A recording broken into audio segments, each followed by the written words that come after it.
Greetings, everyone. Welcome to your Swedenborgian community online. In this community, we believe there are many ways that God speaks to us, speaks through other people, and uplifts humanity. It's interesting because often we get into our silo of a specific religion, and yes, we are grounded in a mystical Christianity. But what I love about our tradition is that it believes that God speaks to people from all faiths and traditions. And in fact, many of you, of us, as part of this community and our larger denomination as a whole, identify with other faith traditions. Not just Swedenborgian Christianity or not with the Christian part per se, but instead look through their lens of Islam, of Judaism, of Taoism, of Buddhism, towards the higher message, towards the deep shared life that we each have. And it's interesting in the light of that openness to reflect on what it means to be in God's hands and the refining fire of the master blacksmith, as our message is entitled today. Because truly God is a master blacksmith and is crafting our lives for higher empowerment if we allow her to. But it's hard to really grapple with that idea when we think about all the hurt in the world, all the pain, suffering. How could an omnipotent, omnipresent, all those big words, all-powerful God allow such hurt and pain? And how does all of that serve a purpose in some way? Well, let's reflect on what that may mean for ourselves. Sometimes I hear a phrase that I'm sure many of you have heard before, that everything happens for a reason, and that it's all part of God's plan. We often hear it in times of suffering and hurt. And some part of me cringes every time I hear that. And I can't wrap my head around exactly what. I think, in a sense, God is present in all history and every detail, as we've explored before. But is it really true that even the most hurtful things, horrific things that are often beyond our everyday imagination, are part of God's plan? And so it's an interesting thing to try to hold and reflect on. Why would God allow so much evil? How could that be part of God's plan? Is it God allowing the evil, or is it God endorsing it? How does that work exactly? Clearly in Scripture, we don't get the sense that God is about evil. In fact, it says that God is a God of love, life, and justice. Although sometimes it also describes God as a God of wrath, vengeance. How do we hold those descriptions? They seem at odds with each other. In fact, it says often in completely different fashion that God is not a God that gets angry. So God is angry, but not one that gets angry. It's strange. It's hard to hold. But honestly, I think often the descriptions of God in Scripture are how we experience God in our life. In our life, we do encounter angry people, anger within, sometimes for good reasons, sometimes for unrighteous reasons. Moreover, we often encounter evil of many different kinds, if we want to call it that. Selfishness, dominating spirit. We can feel the hurt caused by others from our past, from every given moment, carried forward sometimes. We can feel the hurt that we often convey towards others, the pain, the suffering that we sometimes inflict.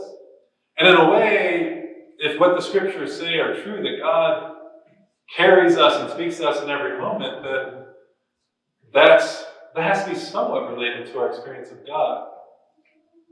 But how could that be true?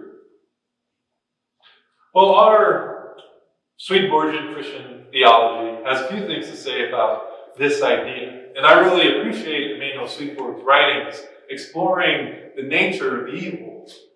As you know, Emanuel Swedenborg was an 18th century Christian thinker. He was a scientist for most of his life, wrote a ton of books on everything from mineralogy, thank you, something like that, and to how the brain works, rational psychology. In fact, he had one of the earliest literatures describing that the brain changes as you learn physically. In fact, he preempted much of our current day scientific thinking about things like the brain and the aspects of the brain that store information. Those are called synapses, something else as well. Yeah, it's interesting. He had a very in-depth science that he explored through most of his life. He became quite famous for it. And then, one day, in fact, over a course of a little while, he started to have a crisis of faith, trying to discover how God works in the universe, works in this earth, given all the horror that he was seeing. And he came to a conclusion through a series of spiritual visions, his connection with Christ, with God, that the reason for evil is because our freedom is so necessary for our growth, for our existence, and for our further development. That we have to be able to turn away from being like God to be an individual. That's what allows us our finitude, our individualness, that we are somewhat limited in scope. We can turn around in a spiritual sense. And that gives us an actual opportunity to grow forever, because God is infinite, we're finite beings. But of course, that also means that we can choose the opposite of embodying God's goodness, God's qualities. We can be hurtful, hateful. We can get caught up in our anxieties, our hurts from the past, and project it forward, project it onto other people and our judgments. We can carry that voice of judgment towards ourselves at every moment, instead of allowing ourselves to recenter on the Prince of Peace, the Christ, the God, the Allah, whatever you call her, within. And so for him, evil was a necessary evil. And it's interesting because that doesn't mean we have to choose evil for there to be light. We actually could just keep choosing good. But the possibility is needed, according to Swedenborg. And moreover, as I'm sure you've experienced in your own life, when we have our hurtful impulses, but then start to overcome them, when we have our bad habits, our selfishness, even as a toddler, we can often be selfish, right? I remember interacting with a lot of kids when I used to work with the Salvation Army as a teenager in their youth programs. And us as leaders, that didn't mean we weren't selfish, and them as kids, of course, often exhibited quite a lot of what we might call unchildlike behavior, or very much childlike. It depends on our lens. As we've explored in the past, Christ says we must become like a child, but clearly that means a spiritual child, not, a rampant 2. So in a way, that 2-year-old, that 10-year-old, that selfish 30-year-old within each of us that loves to have their way, that loves to dominate and feel superior, and all the selfish modalities similar to it, is an opportunity for further growth. I know in my life, I've gone through many phases of selfish behavior, even when I didn't realize it was selfish at all. Often it's just our mode of being. We can be like that today, of course. I can. And it's hard to think of that as an opportunity. But as you probably also know, as we use those experiences, whether it's our own hurtfulness or hurtfulness directed towards us, to grow. We find a renewed spirit. We find that our obstacles become opportunities, and that we're empowered and emboldened by even the most hurtful past. I think it's a type of message, however you take it, that our world needs today. We can explore it in a few different lenses, but ultimately it comes down to the fact that our past doesn't define us, and that we should lean into the transforming spirit of God. Sometimes we get caught up in our religiosity in such a way that we don't feel like we have to change. Like we don't become a little bit critical of that selfish glance within. Sometimes when we make it just about what church you go to, what label you have, it becomes just about it. Even if we say, oh, well, you follow Christ, you'll become a better person automatically. We know that to not be true, right? We see the history of Christianity, we see the history of many traditions and humanity in general. And so I think it actually does take this critical lens, this awareness that God is using our life, the world around us, our experiences, to help us grow. To truly find that health that religion promises, that joy, that peace, ultimately that heavenliness. We're told that God burns like a fire of divine love. And in a sense, I see that fire working even in those most troublesome moments. In fact, we're also told that nothing happens if it doesn't ultimately lead to some good. Now, I don't know if that's completely true in my recollection, but I only have a very limited lens. God sees much further than each of us, has eternity in mind when he looks at us, when he works through us and around us, is thinking about the infinity of spirit, of our heavenly community as a whole and all its diversity of life and love. And we're told that God uses every moment, even if we can never guess why or how, to either sustain us, keep us from digging further into our troublesomeness, or to uplift us further in our health and goodness. Because I think we all have a mix of both. And this is, in a sense, what life is about. God working around us to empower us and uplift us. To working through community to bring us together for our greater love and joy and connection. It often does feel like a blacksmith's forge, as we heard in our scriptures today. We're in a refining fire if we allow Christ to enter our lives and start to work. And even, I think, if we don't consider Christ in our lives, if we have another way of approaching divinity, another word for God, maybe we have concepts that we don't put labels to, or just call it the universe or goodness. I think even that starts to work in our lives. Even that just felt sense of love that we might have starts to use every moment, either to call us to that or to call us to higher modes of being. And so although it feels like a blacksmith's forge, it's all for a purpose. Our lives, even at their most pained and traumatic, can serve the greater good.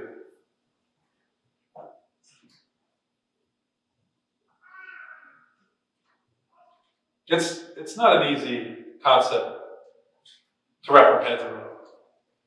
I feel like if we're carrying any type of PTSD or trauma, explorations about how God works through evil seem a little hollow. It seems horrific. And yet what else could it be. Evil does exist. We could say, well, maybe God doesn't exist as a conclusion. But I don't believe that either. I think that divine light of life, of love, shines through all things that we allow it to. Shines through each other, in our own lives. All of creation, in a sense, speaks to God's wholeness and life. We see an image of divinity in each other, yes, as well as in our kids, in a beautiful flower. And like that flower, we receive light as we can handle it. We can't receive all of the sun at once. We grow slowly, and we deal with obstacles. We deal with different shades of light and darkness for our benefit, for our growth, if we allow it to.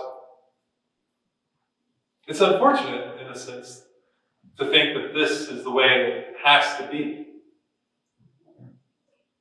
You know, it's not an easy thing to accept. Life.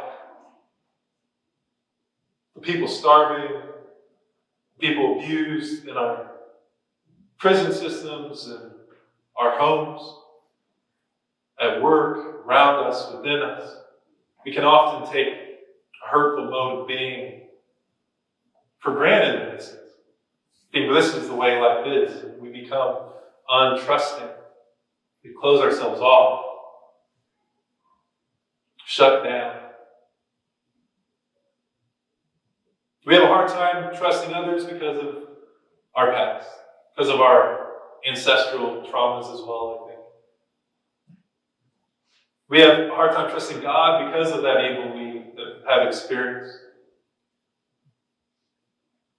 We say, well, God, if you're all powerful, if you're in each of these things, forget you. Why? You've hurt me so horribly. And yet I think that image of a refiner's fire, the blacksmith's forge that we heard from Psalm and Michael today, from the Psalms, is a very apt image. If we think about silver or gold being refined, as it describes, in a fire, if we think about something being built, we always note that core of stability in the metal, thing that allows it to grow, to change, to be shaped. There's a type of peace even in the midst of the flames, I would think, to something as strong as that metal. And indeed, the blacksmith's purpose isn't to destroy it most of the time. It's to build it up, to use it for something greater.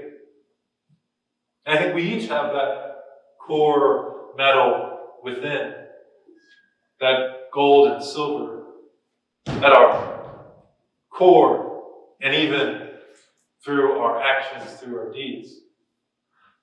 And Scripture is inviting us to lean into that core,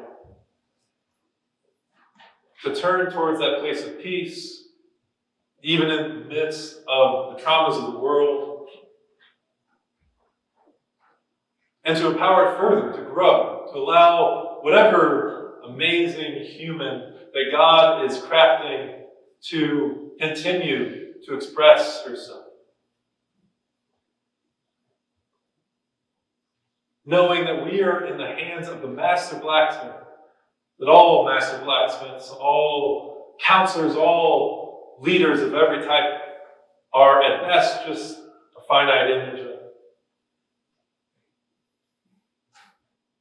And so we're truly held with love, even given the realities of our universe. And we're truly strong, even greater than the greatest blacksmith art or work that you can imagine. And we can allow that strength to be at the center of our lives and to proliferate outward through the external recesses of our minds, all the things that we get caught up in externally, all the modalities, the constructs that we hide away within. We can allow that peace that's within, even if we don't often notice it, to grow, to be leveraged for every moment of our lives to come full circle to wholeness, towards health and healing. For yes, even the worst of moments have fruit, innocence.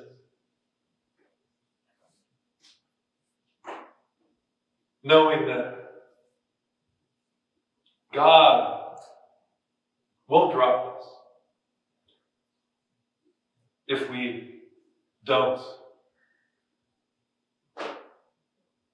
make him drop us. It's easy to fall in love with hurtful things, I think. I don't know if it's ancestral, if we're often born that way. I think often we have a selfish modality, and then we tend to pick up different habits that protect us. And we're also good. There's good there as well. And I don't know about you, but maybe it's just me I'm talking about. But growing up, it was easy to just lean into selfishness.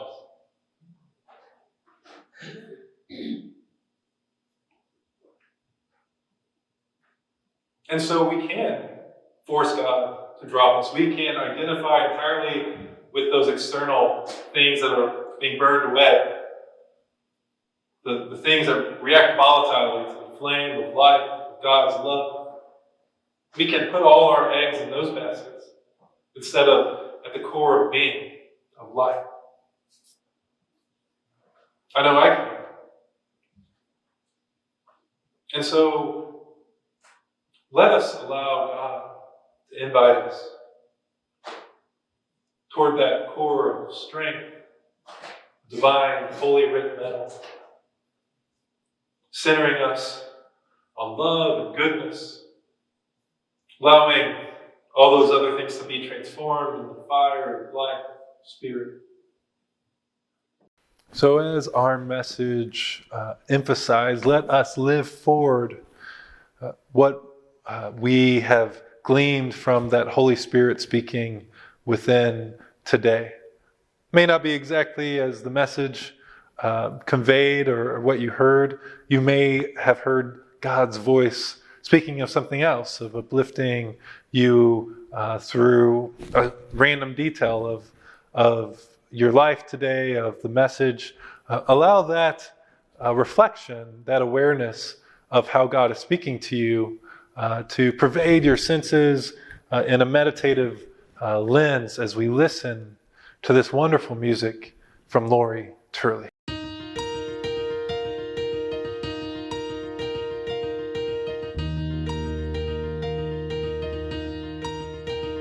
Can you see where she goes? Can you tell what she knows? Does she know how my heart longs to be with her? Does she sense, does she care? Only sunlight can ride on her wings through the air as she flies. She's an empress of the skies, fierce hunter, tender mother. Small creatures tremble under her eyes. No one higher, none beside her. Thunder crashing sound when she dies.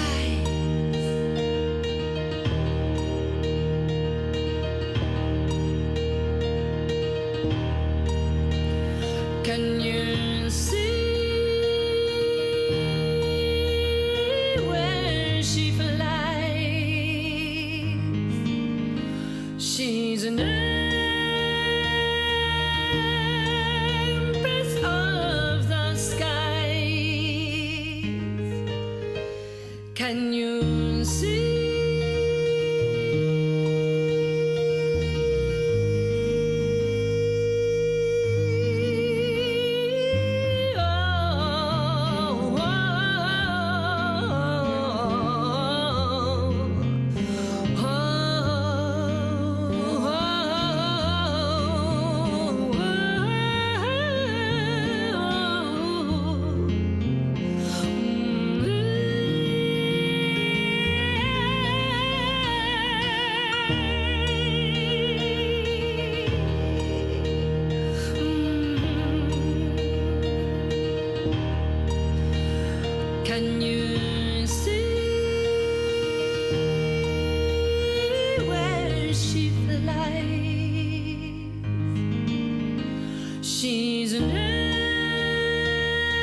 Can you see?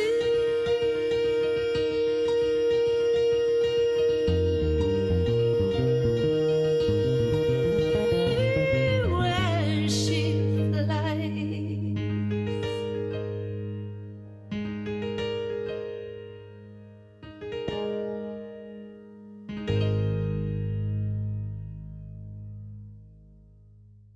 Well, thank you all for connecting with us today. Be sure you subscribe on YouTube, follow us on Facebook, on Instagram, find us on your podcasting platforms, whatever modality works for you. Please continue to connect with us and reach out if you have something you'd like to share. You know, we are a community of many individuals around the world, and we make of it what we will.